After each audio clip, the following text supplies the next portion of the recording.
बहू छोटे घर की ही चाहिए। 3 साल पहले आंचल की शादी एक संपन्न घराने में हुई थी। छोटा और सुखी ससुराल जैसे सबको दिखता था, दरअसल वैसा था नहीं। फिर भी अपने पति आदित्य के स्नेह और साथ से आंचल ससुराल में रच बस गई थी। आज आंचल अपने मायके जाने वाली थी, क्योंकि छोटे भाई प्रतीक के लिए लड़की देखने जाना था। आंचल और आदित्य जब घर पहुंचे तो वहां भी सब लोग लगभग तैयार ही थे। आंचल की माँ बेटी दामाद के लिए चाय बना लाई और बड़ी भाभी ने फटाफट पकोड़े तल दिए। पापा जल्दी से गर्मा गर्म जलेबी ले आए। सब जानते थे कि आंचल को जलेबी से प्यारा कुछ नहीं। गे खैर चाय नाश्ता करके सब छोटे भाई से हंसी मजाक करने लगे। तभी आदित्य ने पूछा, मम्मी जी, पिछले महीने जो लड़की देखी थी वहाँ बात क्यों नहीं बनी? तो आंचल की माँ कहने लगी, नहीं बेटा जी, वो तो बहुत ऊंचे खानदान और पैसे वाले लोग थे। हम तो सीधे साधे परिवार की लड़की चाहिए। अमीर घर की लड़कियां ससुराल में अपने माँ बाप के पैसों का रौब भी जताती है और परिवार में घुलती मिलती भी नहीं है। 100 तरह के नखरे और खर्चे लेकर आती है, काम वाम में चुस्त नहीं होती। आंचल के पिता ने भी सिर हिलाकर अपनी सहमति जताई। तभी बड़ी भाभी जो चाय के कप उठाने आई थी, उनके हाथ से कप टूटकर गिरा और टूट गया। आंचल की माँ ने उसे डांटते हुए वहां सफाई करने को बोला। जब भाभी रसोई में बाकी बर्तन रखने गई तो आंचल की माँ ने धीरे से कहा, अमीर घर की लड़की को इस तरह डांट भी नहीं सकते। आंचल की बड़ी भाभी भी बहुत संपन्न परिवार से नहीं थी। ऐसा कहते कहते एक कुटिल सी हंसी उनके होठों पर तैर गई, जो आंचल के दिल में तीर सी जा चुभी। आंचल ने बड़े भैया से बाजार से और जलेबियां लाने को कहा और आदित्य को भी साथ ले जाने को कहा। जब वो दोनों चले गए तो आंचल ने अपने माँ पापा से कहना शुरू किया, माँ, अभी जो आप कह रही थी ना, इसलिए शायद मेरी सासू माँ ने मुझे आदित्य के लिए चुना, जबकि इनके लिए भी कहीं अमीर परिवारों के रिश्ते आए।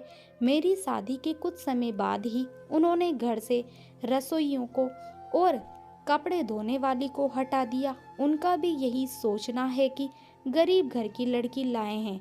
इन लोगों को तो आदत होती है काम करने की, इनके घर कहाँ नौकर होते हैं। मेरी सास भी मेरी छोटी से छोटी गलती पर मुझे मालिकों की तरह डांट देती है, और यहाँ तक कि अगर घर में किसी की कोई चीज़ गुम जाए तो सबसे पहले मुझसे ही पूछा जाता है, जैसे कि मैं कोई चोर हूँ। हालांकि सासू माँ ने कभी मेरे लिए चोर शब्द का इस्तेमाल नहीं किया, पर मुझ पर कीमती चीज़ों को लेकर भरोसा भी नहीं किया। माँ, अगर गरीब की लड़की के साथ ऐसा ही व्यवहार करना होता है तो बेहतर है अपने बेटे की शादी ना ही की जाए। जो जो आप बड़ी भाभी के साथ करती रही, उसकी ब्याज सहित भरपाई आपकी बेटी ने की है अपने ससुराल में। कहते कहते आंचल फूट फूट कर रोने लगी। साथ ही आंचल की माँ पापा और रसोई से आई भाभी की भी अश्रुधारा बह निकली।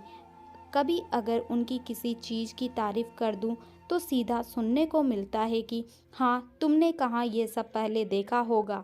ये तो आदित्य हैं जो हर पल हर बात पर मेरे साथ खड़े रहते हैं, तभी मैं वहाँ रह पा रही हूँ। नहीं तो ससुराल में अगर पति भी साथ ना दे तो रह पाना मुमकिन भी नहीं।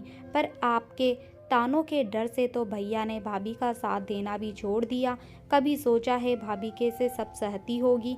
ये जो जलेबी मुझे पसंद है ना, इसे भी मेरी सास मिडिल क्लास मिठाई कहती है और बहुत इतरा कर कहती है कि हमारे घर में तो इसे कोई खाता तक नहीं है। और ऐसे अनगिनत बातें हैं, आप नहीं जानती माँ, ये शब्द कितने चुभते हैं। ये बोलते बोलते आंचल सिसकियाँ लेने लगी। उसका गला पूरी तरह भर्रा गया और वो उठकर अपनी भाभी से लिपट गई। आंचल की माँ के आंसू भी थम ही नहीं रहे थे। वो खुद को कोसने लगी और अपनी बहू से माफ़ी मांगते हुए कहने लगी कि मैंने कभी सोचा भी नहीं था कि मेरी करनी लौटकर इस तरह मुझ पर आएगी। अब आइंदा कभी तेरा दिल नहीं दुखाऊंगी बहू। भाभी, आंचल और माँ तीनों गले लगकर न जाने कितनी ही देर रोते रहे। ऐसा क्यों होता है कि जब तक अपने किसी पर ना बीते लोग समझना और सुधरना ही नहीं चाहते। ना जाने कैसी कैसी मानसिकता बना लेते हैं।